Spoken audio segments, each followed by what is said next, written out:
Hi, this is PHYS30141, video 37.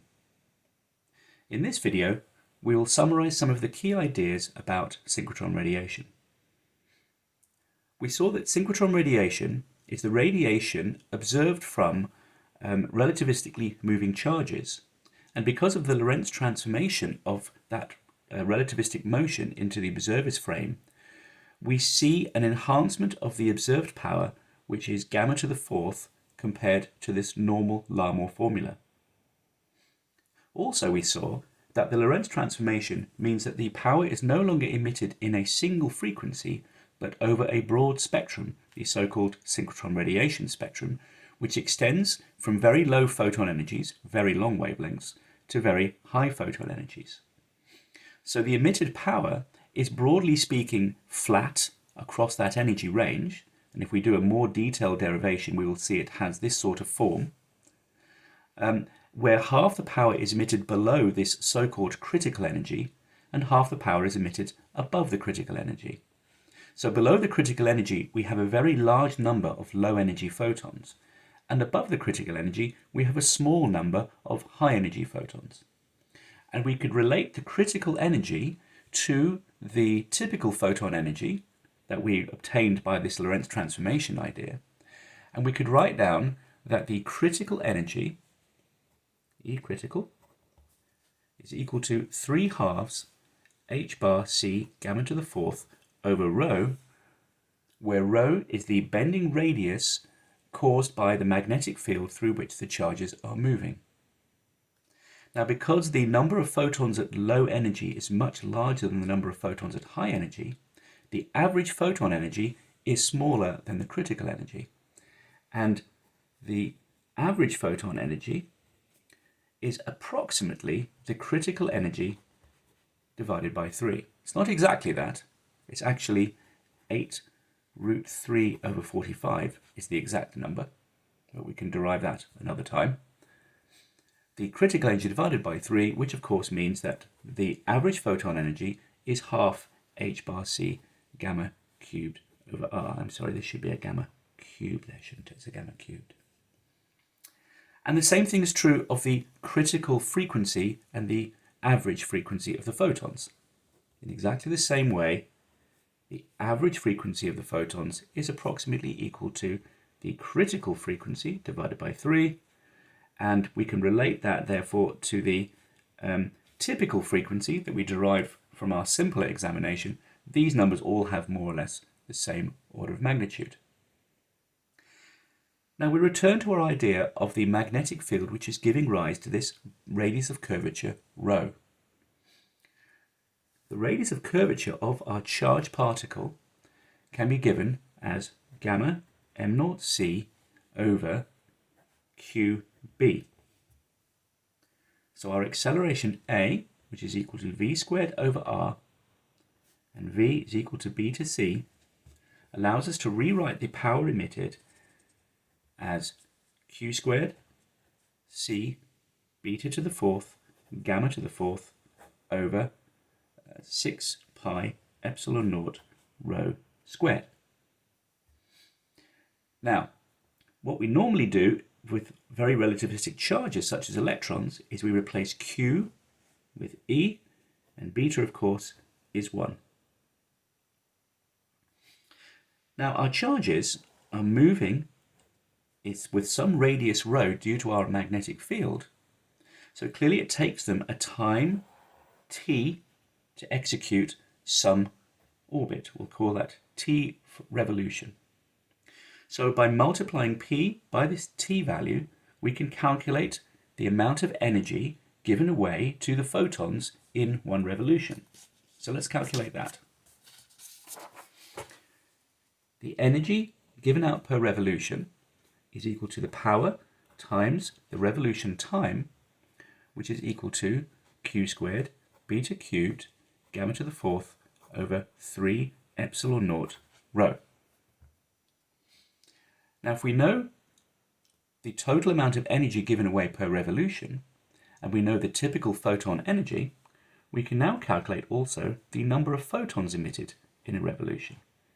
So we can calculate that in a number of ways. Let's calculate it by looking at the average photon energy, which we said was something like 2 u0 over the typical photon energy. And when we calculate that carefully, it's 2/3 q squared beta squared gamma over epsilon naught h bar c. So I'm just combining these various expressions. Now, as I said, what we normally do is we normally take beta equals 1 because we have very relativistic charges. And we normally take the electron charge as our charge that we're dealing with here. So we normally think of electrons because these are the particles that we can easily obtain and accelerate to high energies. So we can now summarize that the energy given out per revolution in our uniform magnetic field is E squared gamma to the 4th over 3 epsilon naught rho.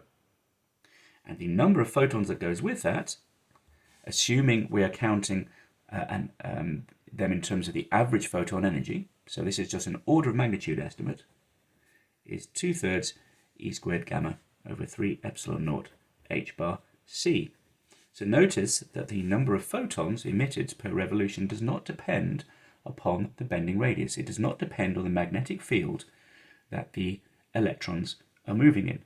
And we can understand that by thinking that in a different magnetic field, in a large magnetic field, I have a greater rate of photon emission but a shorter time to execute one revolution.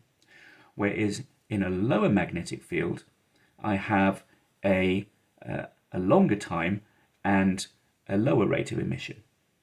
However, in a larger magnetic field, we see that the total energy released is indeed larger because whilst the rate of photon emission is the same per turn, the photon energy is increased in a larger magnetic field. Now we can recast the number of photons emitted by noticing that we can write E squared over epsilon naught h bar c in terms of the fine structure constant 4 pi alpha. So we can rewrite the number of photons emitted per turn, n gamma, is again approximately equal to 8 pi over 3 alpha gamma. Why is this an interesting formula? Well, this is an interesting formula because alpha and gamma are dimensionless numbers and 8 pi over 3 is just a simple factor. Let's plug those numbers in. Let's think about the kind of energies that we might have electrons circulating in a magnetic field. Well, the typical sort of electron energies that we normally think about are of the order of 1 GeV. So if I look at the sort of electron storage rings that people build, the electron energies are somewhere between 500 MeV and perhaps 8 GeV. So 1 GeV is a reasonable number. So gamma in that case is about 2000. Alpha, well, exactly, it's 1 over 137, but let's make that about 100 for a simple calculation. 8 pi over 3, well, this number is of order 10. So you can see that the number of photons that we're going to emit per revolution is 2000 divided by 10, which is about 200. So something like 200 photons are emitted per revolution when an electron executes an orbit in a uniform magnetic field. So let's calculate that for a particular real example. So we again consider the diamond light source, and I'll post a video onto the YouTube playlist so you can see a fly through and visualize what the diamond storage ring looks like. But in the diamond storage ring, we have a magnetic field of 1.4 Tesla, and the kinetic energy of the electrons is 3 GeV, and the bending radius we get from that is 7.1 meters, and therefore the critical energy that we obtain from that is 8.3 kilo electron volts. So the average photon energy is 2.8 kilo electron volts. So we're just plugging numbers into our formulae, and let's calculate the energy emitted by each electron on average as it circulates through the magnetic field. So when it executes one orbit, the emitted electron energy is about 1 MeV. So let's compare that to our electron energy that it originally had. So the electron started with an energy of 3 GeV and it lost 1 MeV. So it's losing something like 1/3000th of its energy every revolution. Now, this means that if I do not replace the energy of the electrons, then the electrons will lose all their energy in something like 3000 revolutions. So how long does a revolution take? Now this is where we have to be a little bit careful, because in a uniform field, you can see that the circumference over which the electrons move, and remember they're moving at the speed of light, the circumference over which they move is 2 pi rho, which we can see here is something like 35 meters or so. So about 40 meters or so. Okay, so the time associated with that is something like 40 nanoseconds or something like that. Now, that means if I multiply this number by that revolution time, 3000 times 40 nanoseconds will be the amount of time it will take for the electrons to emit all of their energy. So we're going to call that the damping time. And we can see that damping time is of the order of milliseconds. However, in a real electron storage ring, we do not have a uniform magnetic field. As you'll see if you look at the posted video, the magnetic field is actually divided up into pieces because the dipole magnets themselves are divided up into pieces. So in the pieces, in the actual magnets, there is a magnetic field of 1.4 Tesla, and therefore there is radiation being emitted whilst the electrons are traveling through those magnets. But outside of those magnets, the path of the electrons is straight rather than curved, and there is no radiation emitted. So the total amount of radiation that's emitted in one revolution is exactly the same whether or not the magnets are split apart or whether they're grouped together to be uniform. So the total radiation is the same, but the radiated power on average goes down. So we have to take that into account. So let's see how we do that. So in diamond, the total circumference, which is the sum of the path taken through the dipole magnets and this straight through path where there are no magnets, that circumference is 561.8 meters. Now, the radiated energy is exactly the same, and therefore the number of photons emitted is exactly the same, whether or not the magnets are split or not. So the number of photons emitted is still about 8 pi over 3 alpha gamma, which in this case is something like 360 photons. But the average power is reduced because we need to account for the fact that the circumference is larger than the amount of dipole length we have. Okay, now, because the circumference is larger, the damping time is also larger. So rather than the damping time being of order 1 millisecond, because only part of the circumference is composed of dipole magnets, this damping time, which is equal to u naught divided by the revolution time, so it's u naught over the energy of the electron times the damping time, times the revolution time, dr. This is now going to be something like 5 milliseconds if you work it out. Okay, so this is how power is emitted by one electron.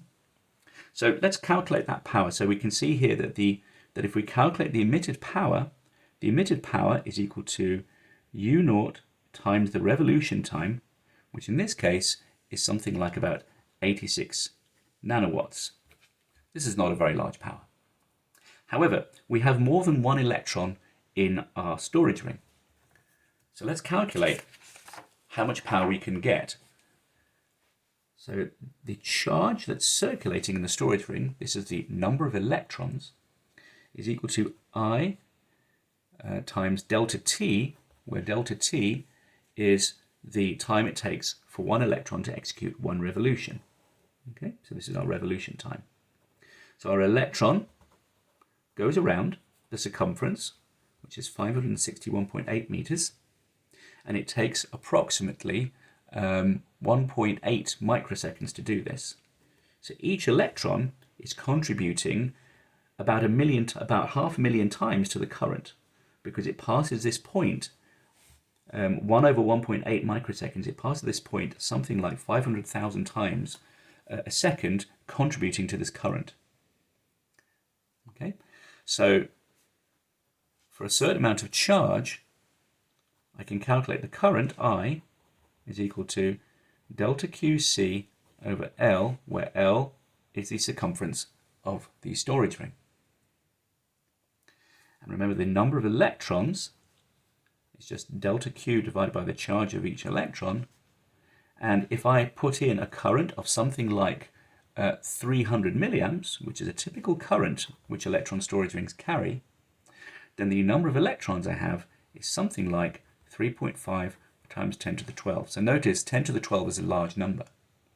So the total power emitted by these 10 to the 12 electrons as they circulate is the power from one electron times the number of electrons, which is something like 300 kilowatts. Now 300 kilowatts is an enormous amount of power. So this mechanism by which I store a large number of electrons and circulate them in a magnetic field is one of the best ways of generating very intense beams of X-rays, and this is why we use them. Okay, so synchrotron radiation sources, as they are called, are one of the predominant ways of generating intense X-rays, and these X-rays are used for a variety of scientific purposes that include X-ray diffraction, but that are used for things like studying the structures of viruses. Now in the examples, I'd like you to work through the diamond example, and I'd like you to work through a couple of other examples I'm going to put up so that you become familiar with calculating and relating the properties of an electron moving in a magnetic field to the number of photons which are emitted.